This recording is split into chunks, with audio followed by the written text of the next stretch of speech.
Whoa, welcome ladies and gentlemen to C3-2. This is our first glue-in of Chapter 3, and here we are really getting into the calculus. Finally, Chapter 3. Without further delay, C3-2 is pretty definitional. Next time we meet on C3-3, a little more grinding algebra, grinding calculus. Today, pretty definitional. But it's really based upon, back in Chapter 2, we talked about the niceness of curvometer. So in Chapter 2, we established some things about curves that were nice and curves that were not so nice. So we talked about way back here at the not nice end, we really hated when a curve did not have a limit, where the limit did not exist. Terrible. Can't do calculus on those curves. Worst curves ever.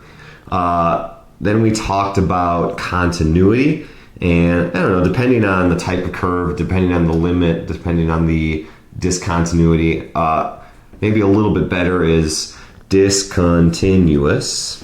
So those were terrible too. We hated that. Hated discontinuous graphs. We really like continuous graphs. So Chapter 2, we looked at types of continuity, types of discontinuity, and we realized we really liked continuous graphs. And today, we, in the warm-up, looked at where graphs were not differentiable, and we looked at the limit of the slopes coming from the left, the limit of the slopes coming from the right, and we realized we didn't like that either. So on the niceness of curvometer towards the really nice end, we love when curves are differentiable. And that means we can take a derivative at the points on the graph.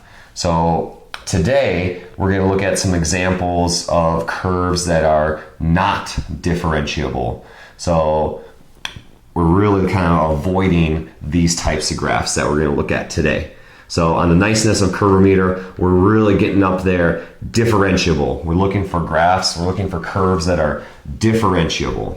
So here are a couple examples of graphs that are not differentiable, and more specifically, we would say the derivative may fail to exist at x equals 0.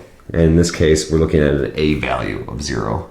So all of these examples will have a point where the graph is not differentiable. So the first type of non-differentiable graphs, we call this a corner. And here's a little XY graph, and that looks like this. So at x equals 0, this graph is not differentiable. And we can see that because there's this abrupt change of slope. Coming from the left, the slope would be -1, slope would be -1, -1, -1. And coming from the right, the slope is +1, +1, +1. So here at x equals 0, there's a corner, and the slope abruptly changes from -1 to +1. And the graph of this, or the equation that creates this graph, is the absolute value of x. So it's differentiable over here in the positive x values. It's differentiable here at these negative x values, but at x equals 0, no dice because of that corner.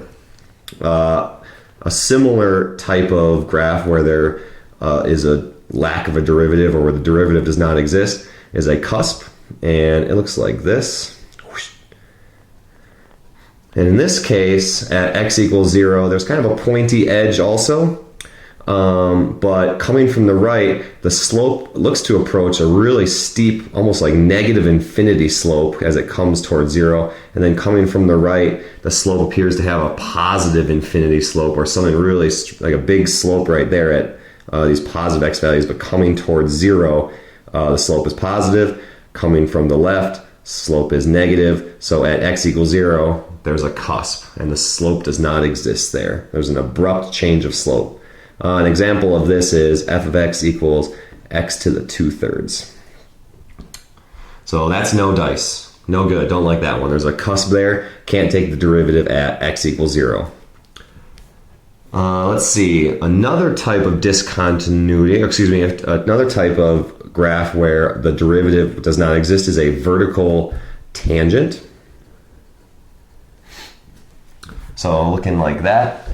And this graph coming like this. So this one looks a little different. And I have a terrible looking graph here.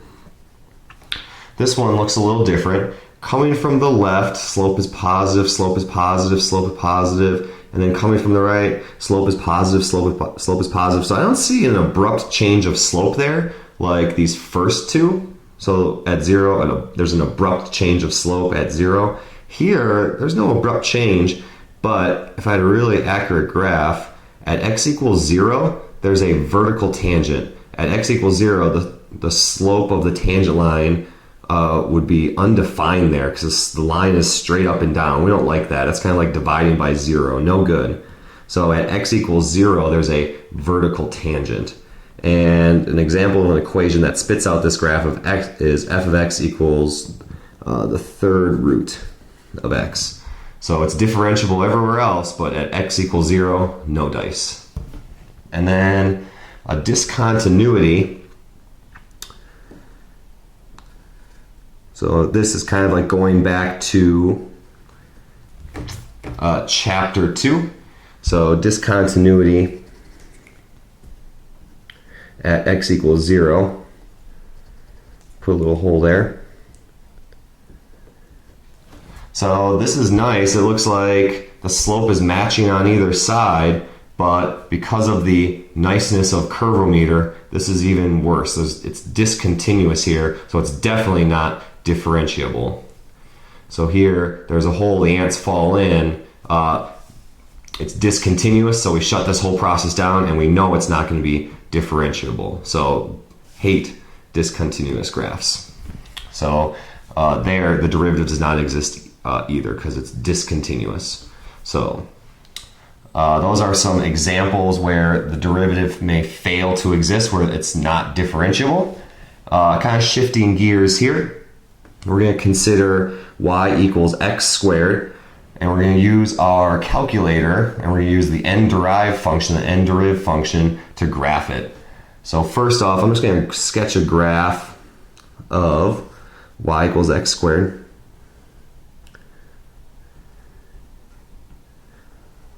So just the basic parabola right there. So this is y. So we'll see towards the left, to the left of the x value of 0 at these negative x values, the slope is negative, and we'll see the slope starts to kind of ease up. It's really a steep negative slope, but then it approaches a slope of 0 at x equals 0. And then after that, the slope is positive. Slope is positive and becomes even steeper as we move further and further away, and our x values get bigger and bigger. So just something to consider as we investigate the derivative graph. So we have y equals x squared. We're going to use our calculator to graph the derivative. So we go to the y equals screen, and we're going to use n-deriv. And that's in the math function where my finger's bouncing up and down.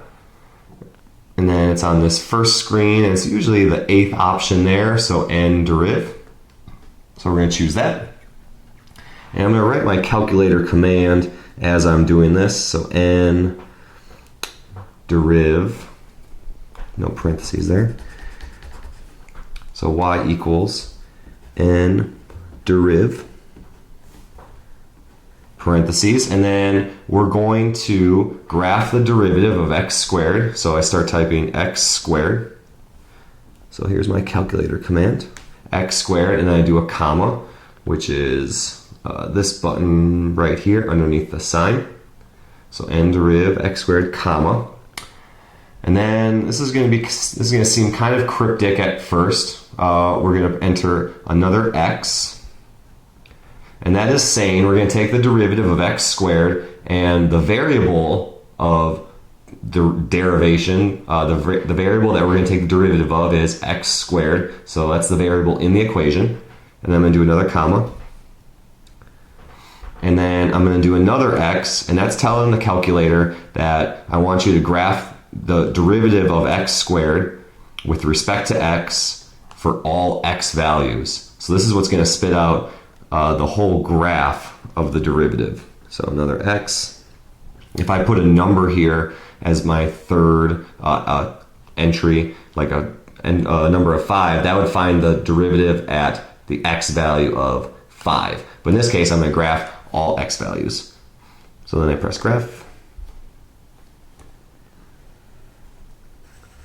And we see our initial discussion about the slope of the graph throughout its x values turns out to be true. So I'm going to draw the sketch here. So there's the derivative graph. So like we discussed way back here on the original graph, the slope is really steep and negative. So the y value is a big negative y value. And then as we move towards an x value of 0, the slope approaches 0. So the y value on the derivative graph is 0. And then after an x value of 0, the slope is positive. But as we can see, it smoothly eases out a slope of 0, and the y values on the derivative graph get bigger and bigger. That's because the slope of the original graph is getting steeper and steeper. So our original hypothesis was correct. This graph looks great. And that's how you use the calculator to graph the derivative. You are now ready to complete these problems right here. Enjoy.